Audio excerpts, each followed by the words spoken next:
5ویں صدی ہجری کے اندر پوری دنیا کی عیسائی طاقتیں، ایک ملک نہیں، 2 ملک نہیں، 5 ملک نہیں، ساری دنیا کے جتنے بھی عیسائی ممالک تھے، ساری صلیبی طاقتیں اسلامی ممالک کے اوپر حملہ آور ہو گئی. مسلمان ممالک کی اینٹ سے اینٹ بجا دی گئی، مسلمانوں کے خون کو بے تحاشا بایا گیا اور نہ جانے کیا کیا ظلم و ستم کے پہاڑ توڑے گئے. اس صدی کے اندر اللہ تبارک و تعالیٰ نے ایک مرد حق کو اہل ایمان کی حمایت کے لیے پیدا کیا، جسے نور الدین زنگی رحمت اللہ تعالی علیہ کے نام سے یاد کیا جاتا ہے. حضرات مکرم سلطان نور الدین زنگی نے اس وقت صلیبی طوفان کو روکنے کے لیے جو کوششیں کی وہ تو آپ لوگ تاریخ اور ہسٹری کے اندر پڑھیں. میں ایک بات بتاتا ہوں، سلطان نور الدین زنگی نے اس طوفان کو روکنے کے لیے سب کچھ کیا، لیکن ایک بڑا کام اور بھی کیا. علماء کی بارگاہ میں، مشائخ کی بارگاہ میں، پرہیزگاروں کی بارگاہ میں، نیکوکاروں کی بارگاہ میں خط لکھ کر کے آپ کہتے تھے دعا کرو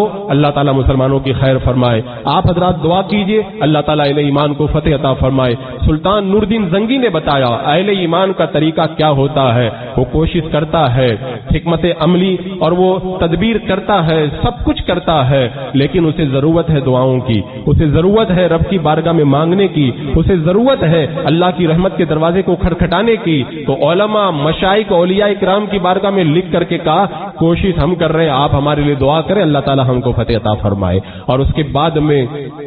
جب صلیبی طوفان آگے بڑھا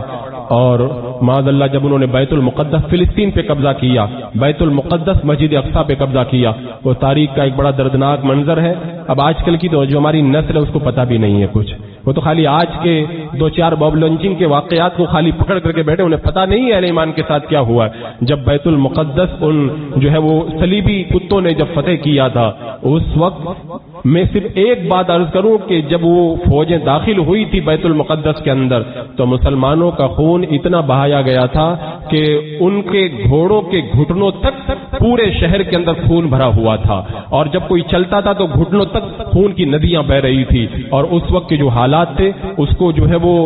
بیان بھی نہیں کیا جا سکتا، اتنے سنگین حالات تھے. لیکن جب اللہ تبارک و تعالیٰ نے ایک مرد حق کو جو سلطان نور الدین زنگی کے پروردہ تھے، سلطان صلاح الدین ایوبی کو ان طوفانوں کا مقابلہ کرنے کے لیے پیدا کیا، اور انہوں نے جب مکہ شریف پہ حملے کی تیاری کی، میرے آقا علیہ السلام کی شان میں بدتمیزی کی، جو ان کا سردار تھا ریجینالڈ کے نام سے، اس نے معاذ اللہ کہا تھا اپنے نبی کو مدد کے لیے بلاؤ. اس طرح کے جب اس نے غلط جملے استعمال کیے تھے تو سلطان صلاح الدین ایوبی نے کہا تھا جب تک میں ان کتوں کو کیفر کردار تک نہیں پہنچاؤں گا اس وقت تک میں چین سے نہیں بیٹھوں گا. اور پھر اس مرد حق نے کوششیں کی، چونکہ میرا مقصد کوششوں کو بیان کرنا نہیں ہے، آج میں جو خاص